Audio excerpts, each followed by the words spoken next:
Cette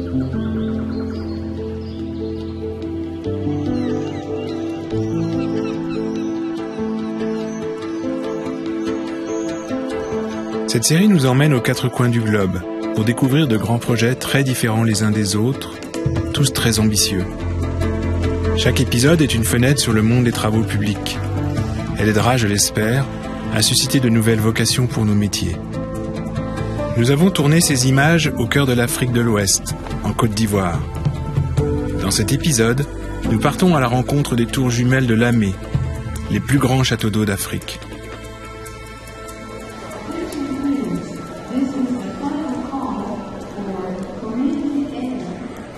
Je m'appelle Bruno Dupetit, je suis ingénieur. J'ai toujours travaillé dans le secteur de la construction. Bonjour, Bruno Dupetit. Bonjour.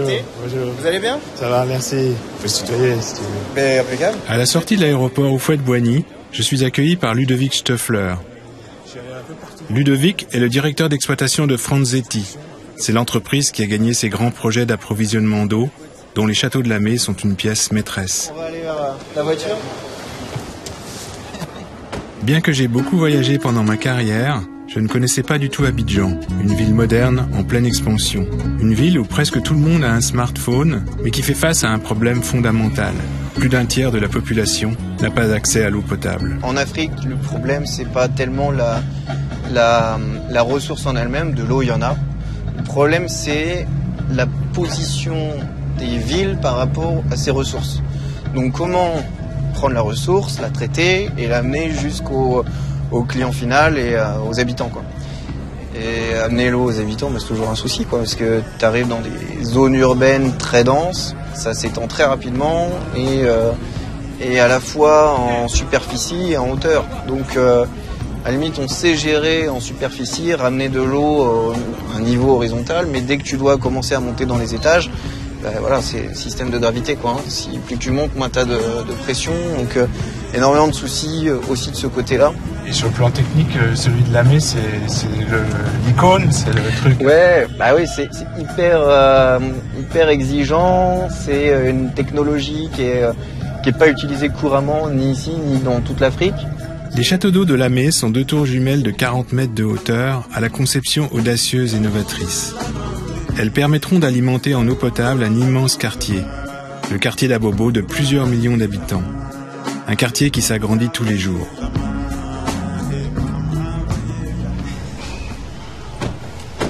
Bienvenue chez Franzetti. Je te présente Bruno. Enchanté, Bruno, Laurent Rouget, directeur de Franzetti. Là, par exemple, les deux réservoirs, ça permet d'alimenter en eau une population de combien de personnes à peu près? À peu près 2 millions d'habitants. 2 millions d'habitants? Oui, ces châteaux d'eau-là constituent la dernière étape pour une distribution effective de l'eau. Dès qu'on aura fini ces châteaux d'eau, les gens auront de l'eau. Le problème d'eau là, c'est un affaire. Parce qu'il faut te lever 3 h du matin. Maman, tu viens, tu déposes bidon. Tu n'es pas encore parti au marché, hein. Tu vas rester au château ici jusqu'à 18 h. Vous vous rendez compte? Pour prendre douche là, c'est à minuit comme ça là, une fois par jour. On veut que château là n'a qu'à venir.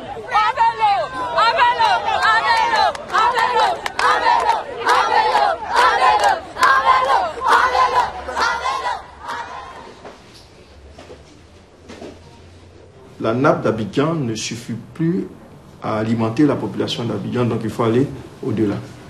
Et c'est pour cela qu'aujourd'hui, on s'en va chercher l'eau dans la mer. Les ouvrages qu'on réalise maintenant, c'est pour combler les besoins déjà identifiés. Donc il y aura de nouveaux besoins qu'il faut créer. Voilà, qu'il faut créer. Donc la mer, ça tiendra d'ici 3-4 ans. Mais après, il faudra refaire. L'après, pour couvrir les besoins nouveaux et les besoins dans 15 ou 20 ans. L'équipe du chantier de Lamé a décidé de partager son accès d'eau potable avec la population locale pendant la durée des travaux. Aujourd'hui, c'est plusieurs millions d'habitants de la capitale qui s'approvisionnent en eau grâce à des bidons. Il faut venir chercher l'eau là où elle se trouve et la ramener chez soi tous les jours.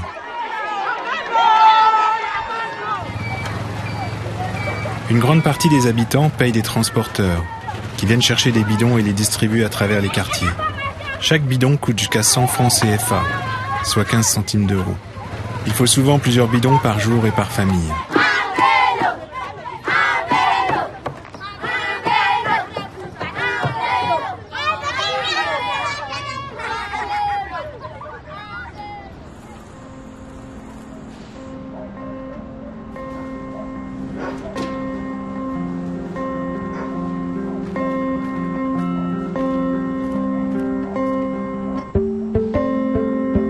Le gouvernement espérait voir les châteaux d'eau prêts à servir la population d'Abobo dès août 2020.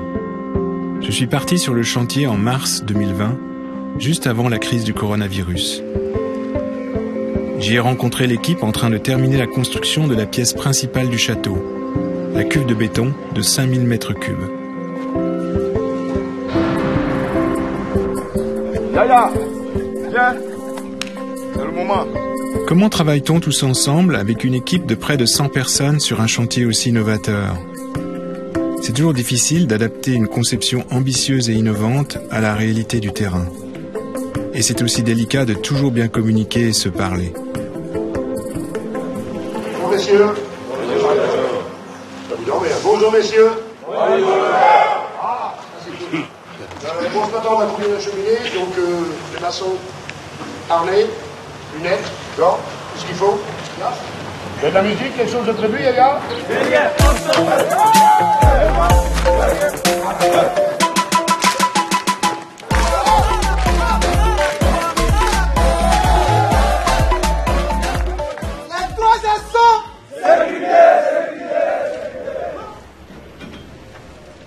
Tous les lundis, on a le quart d'heure avec le micro, un peu de musique pour faire du sport.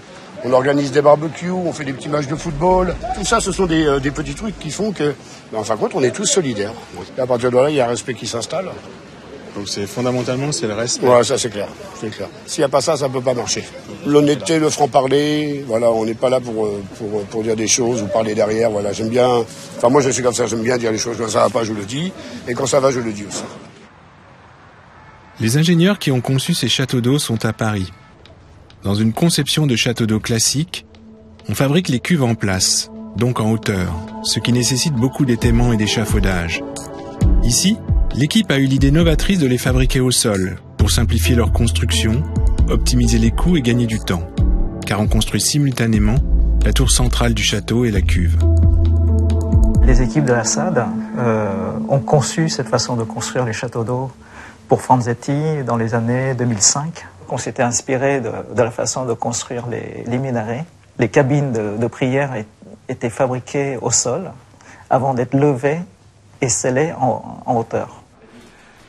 Alors, le vrai challenge pour ce chantier-là en particulier, c'est le respect des délais.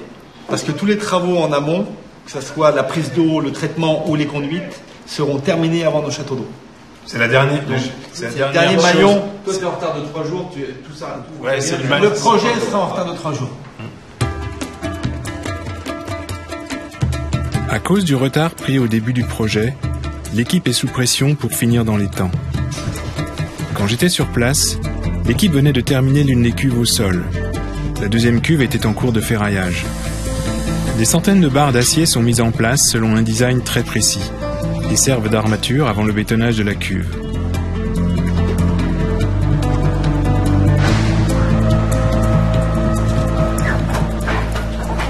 Un chantier d'une telle ampleur, où il faut travailler en hauteur avec la pression du temps, cela implique aussi de traiter des questions de sécurité en permanence. Une des raisons de la prise du retard est un drame humain qui s'est passé sur un autre chantier. Alors effectivement, l'année dernière, en 2019, où on pensait avoir vraiment beaucoup progressé en termes de sécurité, on a eu quasi coup sur coup 2 accidents mortels. J'ai décidé de stopper les chantiers pour bien montrer que l'exemple chez Franzetti, c'est pas la production et la rentabilité, c'est la sécurité des hommes. Moi j'ai l'habitude d'entendre, quand il y a un accident, c'est la volonté divine, c'est comme ça quoi. Et le plus dur c'est de combattre ça. De dire non, c'est pas la fatalité. On doit pouvoir agir sur l'accident en amont et on doit pouvoir éviter ça.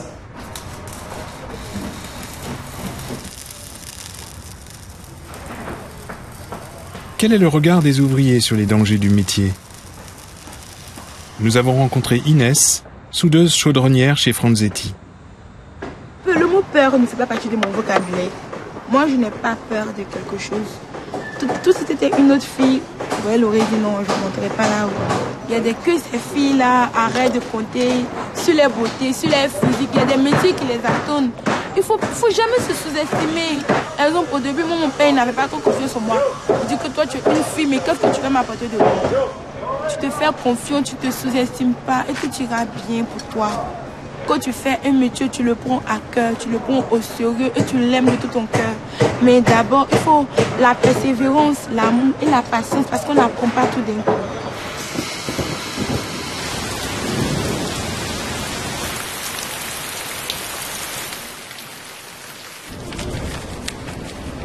Combien de temps tu fais pour coffrer un anneau? Une semaine. Une semaine, tu le refermes en une semaine? Ouais, une semaine. Yaya, c'est le chef du coffrage. Un menuisier plein de talent, très discret, mais qui est un des leaders sur le chantier. Une grande partie de l'équipe passe par lui pour les décisions à prendre en commun, parfois même pour des conseils personnels.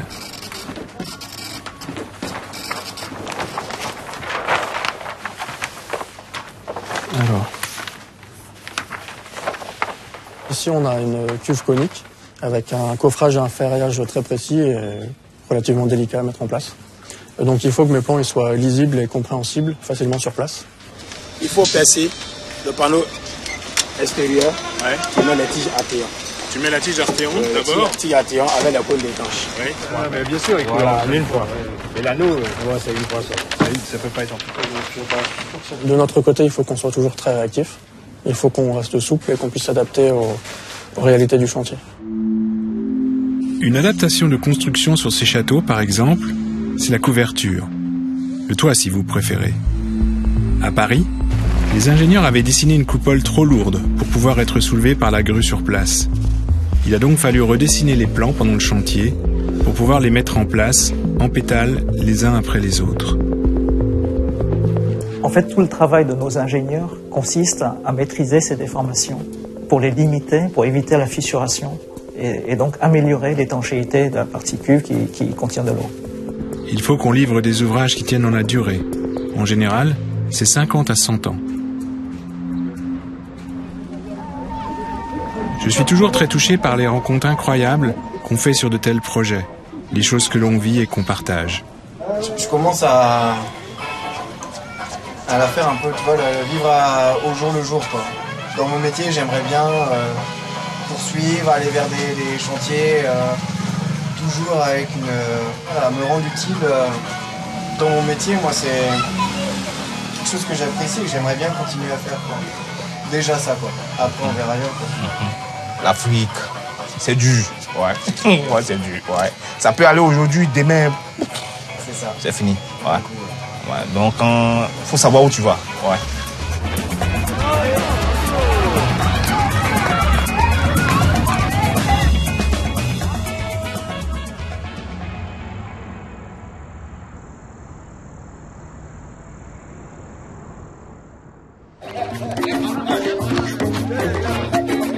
L'énergie de ces grands projets est souvent à l'origine d'histoires personnelles surprenantes, inattendues.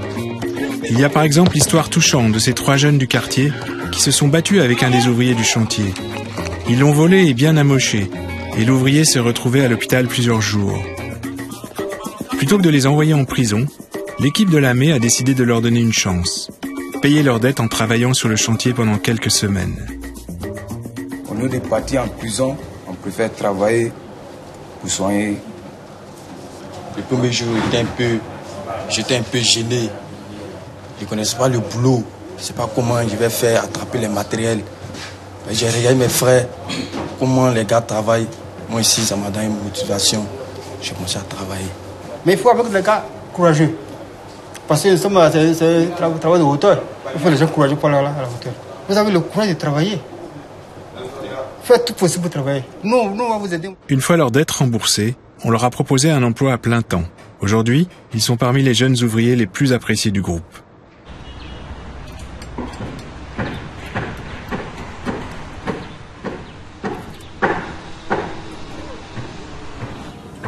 Tu sais, moi je pense que je suis venu dans le génie civil parce que j'aimais bien faire des châteaux de sable, des ponts, des tunnels, des trucs comme ça. Je fais encore avec mon fils. Et moi je faisais des tunnels à la plage plutôt.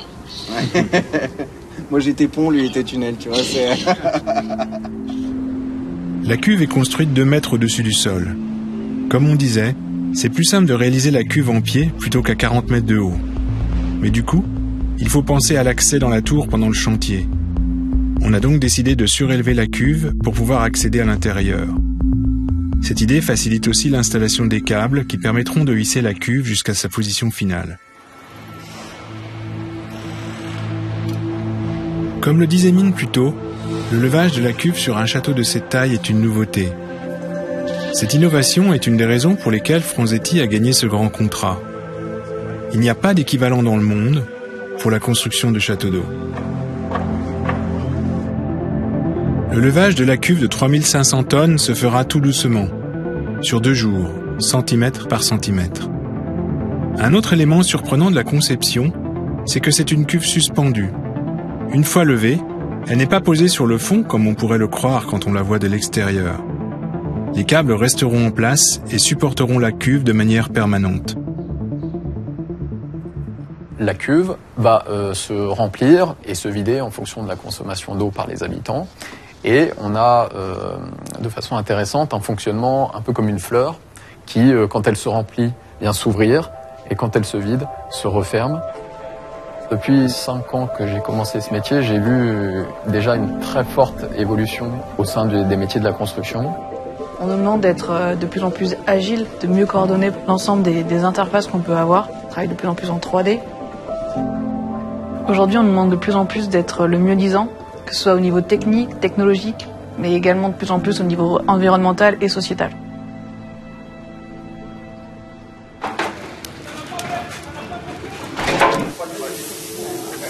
J'ai ressenti la fierté des équipes, à Paris et sur place à Abidjan.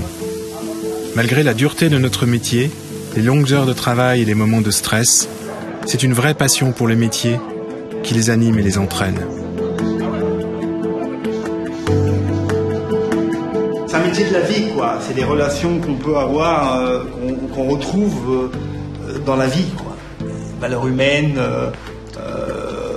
avec des contraintes d'accélération quand il faut accélérer. Et donc là, tu as besoin des gens, il faut fédérer. Quand tu sais que tu bois de l'eau qui passe par un de tes ouvrages, tu es d'autant plus fier de dire c'est ce que j'ai fait qui me permet aujourd'hui d'en profiter, et tu te sens encore plus impliqué dans le projet et dans le pays, quoi. Je vais me regarder dans le miroir, je vais me regarder dans la glace, et puis je vais être fier de la personne que je suis devenue.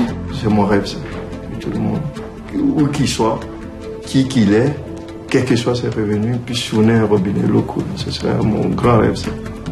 La fierté du projet concret qui, de plus, va apporter un vrai service à toutes ces populations qui ont besoin de cette alimentation en eau. Qu'on arrive ensemble, en se coordonnant, à arriver à monter ces projets-là. Et c'est vrai que ça, au quotidien, c'est assez excitant. C'est avoir l'amour du travail bien fait. C'est ça. Et maintenant, nous, pour avoir cet amour, il faut avoir une conscience professionnelle qui prouve que non, vraiment, tu aimes ton travail. Et quand c'est comme ça, tout ce que tu fais est irréprochable.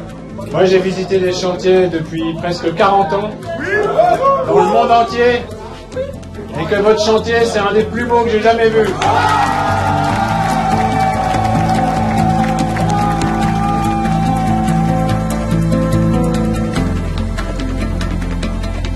Non, mais je pense que ce métier est un métier qui associe à la fois l'ingénierie, mais il y a le réel. Et le réel, c'est le faire, c'est construire, et à la fin, on délivre un ouvrage. Et en plus, c'est faire œuvre utile, c'est-à-dire que c'est avec une utilité, un sens final. En l'occurrence, là, c'était l'eau. Voilà, donc c'est un métier extrêmement riche.